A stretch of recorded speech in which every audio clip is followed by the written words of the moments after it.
All right, guys, lesson number 2. This one goes a little quicker. This one is lateral area and surface area still, but now we're dealing with a cylinder. So it's a little different. Your base is now a circle. So a solid that has 2 congruent parallel bases that are circles. Sorry, that's messy. So your bases are always going to be the circles. Doesn't matter if they're top and bottom like this, or if they're on the sides, those are your bases. Remember, it's 2 things that are parallel and congruent. In this case, that's just a circle. So finding the surface area of a circle. This is the picture from the book. And I just want to show you what happens here. If you take this figure and you lay it out as a net, you get this. Notice this is a rectangle.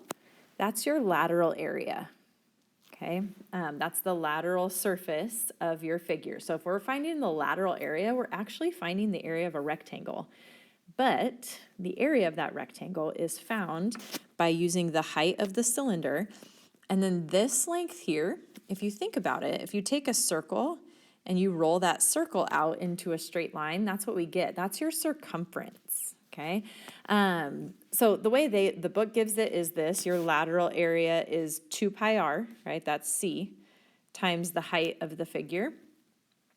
We still give it to you this way just because it's less formulas this way to keep straight. It's still the perimeter of your base times the height. It's just that now the perimeter of your base is either 2 pi r or pi d. So if you want to remember it either one of those ways, that's fine.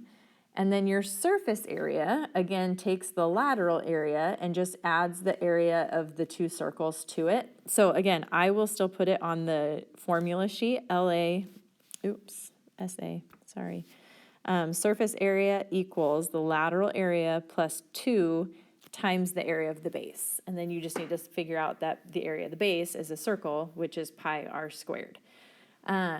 So just keep in mind that this length here is the perimeter, which is the circumference, which is pi d, or you could say 2 pi r. Is that dark enough for you?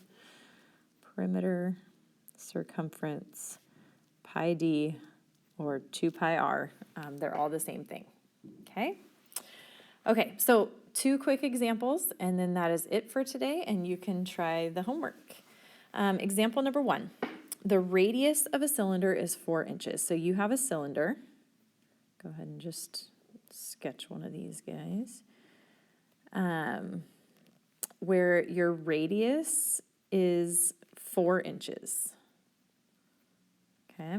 The height is 6 inches, and we want to know the surface area in terms of pi. Well, to find the surface area, you have to first find the lateral area. So we're going to start with lateral area equals the perimeter of the base times the height. Now remember, the perimeter of our base is our circumference. So you're thinking, what is the circumference of this circle? Well, circumference is pi times diameter. So the circumference of the circle is going to be 8 pi, right? Multiply the radius by 2. So 8 pi times h, which is the height of the figure, and that is the 6 here. So our lateral area is going to be 8 pi times 6, which if we simplify that, you need to multiply the 8 and the 6, so 48 times pi square inches. Okay, so that's our lateral area.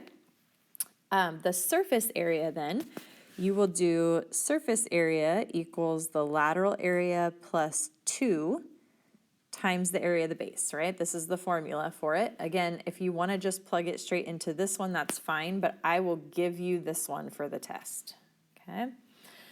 So if this is my setup, I'm going to take my lateral area, which we already found was 48 pi, and add to that 2 times the area of the base, okay? Well, my base is a circle with a radius of 4. So the area of that circle, my capital B, in other words, would be pi times the radius squared.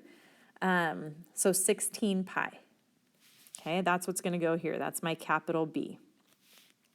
If I simplify this, I get a surface area of 48 pi. Well, let's do this. 48 pi plus 32 pi.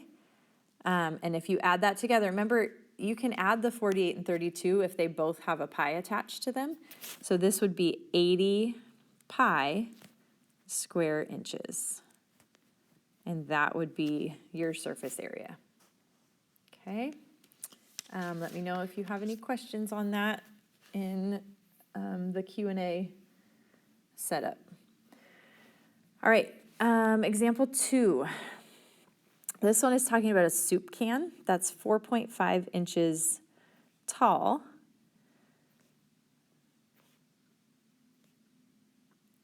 Okay, so this is 4.5. And a diameter of 3 inches. So your diameter would be 3 here. And it says how much paper is needed to make a label that will cover the sides with no overlap. Ask yourself this question, what am I finding? Because so far we keep finding surface area, surface area, surface area. This is different.